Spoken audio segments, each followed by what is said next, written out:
So day number 3 starts. Again, a tasty breakfast. We're on the job by 9 o'clock.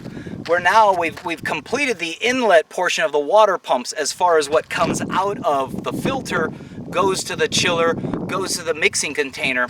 It's now time to go into the other room and start working on the drain lines, how they come from the tank over to the filter itself. Now we already have one little issue, and that is the filter is 29 inches tall. The bottom of the tank, once you go underneath one of the supports, is 35 inches. So that's 6 inches inside there, and we need to keep 3 1.5-inch pipes running horizontally from the tank about anywhere from, well, 12 to 15 feet from the tank into the next room where the big large filter or reservoir is. So we already know that there's going to be a little bit of an incline.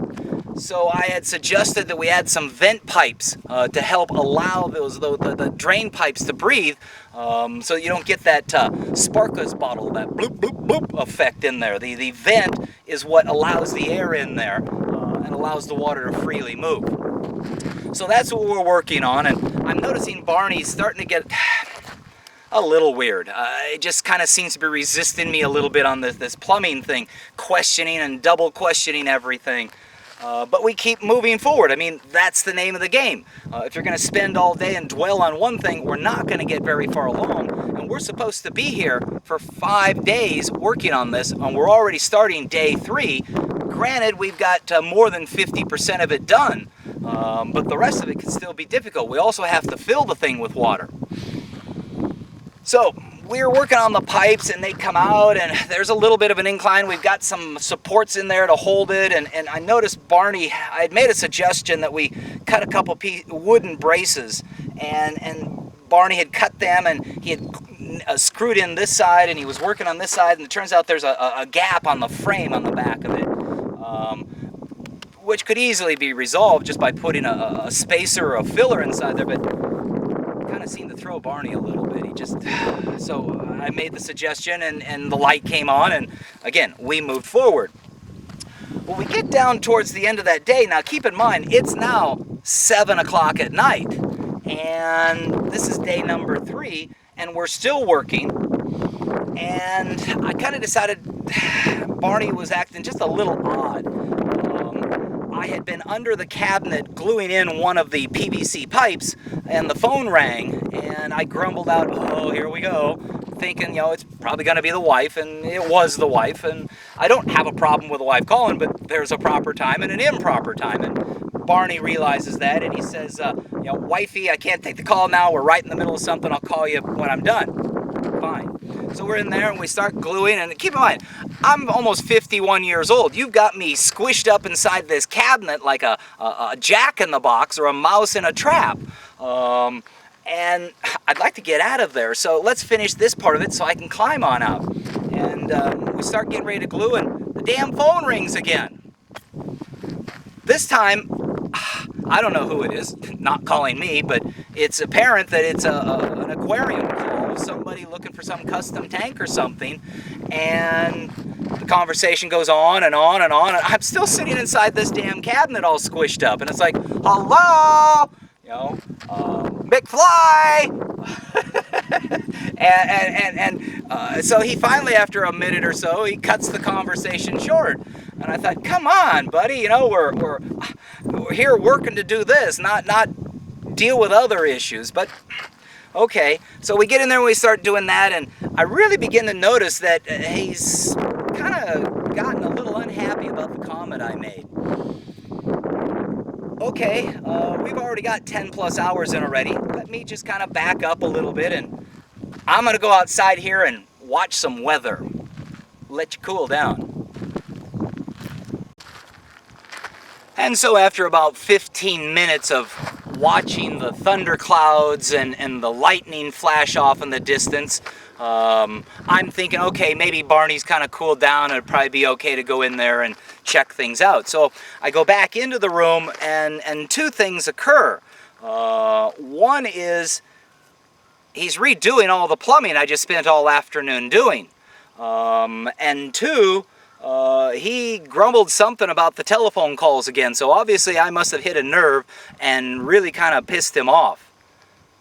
Or did it just finally get to the point where the realization of how big a job this really is occurred?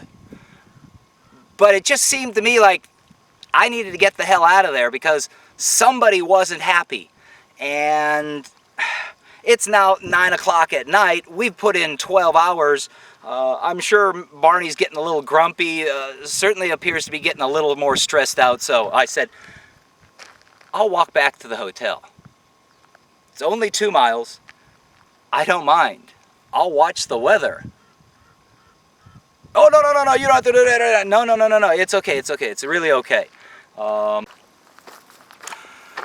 So I decide to walk on back to the hotel. I don't mind. You know, it's my first chance to really kind of get away from things.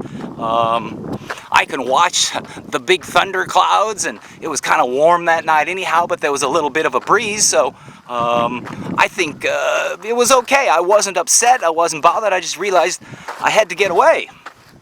Well, turns out after about 30 minutes, Barney shows up with the car. And I kind of quietly got inside, and I didn't say anything, and I could certainly see that he was upset, and he wasn't saying anything, and then all of a sudden, he lets loose.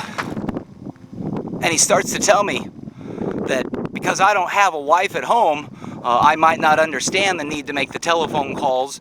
And he started going on about taking the other telephone call and how I was so rude, and over the course of the last 4 or 5 years, he's noticed such a big change in me. Now it's at this point that he makes the 2 final mistakes. One, he's always seemed to kind of dig his nose into my personal life, and he makes a few jabs that I thought were just a little too personal. And 2, he says, I'm paying you a lot of money.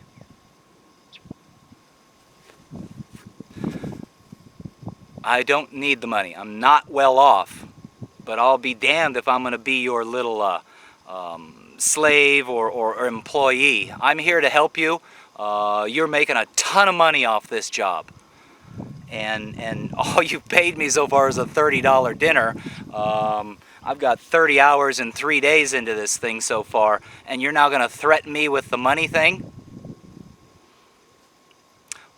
While he's screaming at me, there's a scene in the movie Amadeus that I envision, and that is when Amadeus' mother-in-law is screaming at him and telling him how worthless he is, and as she's ba ba ba ba ba ba ba ba, all he could hear was music.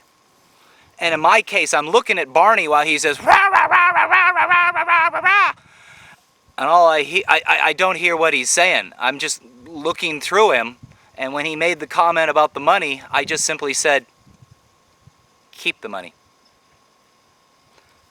I closed the door, and I turned around and walked back to my hotel room.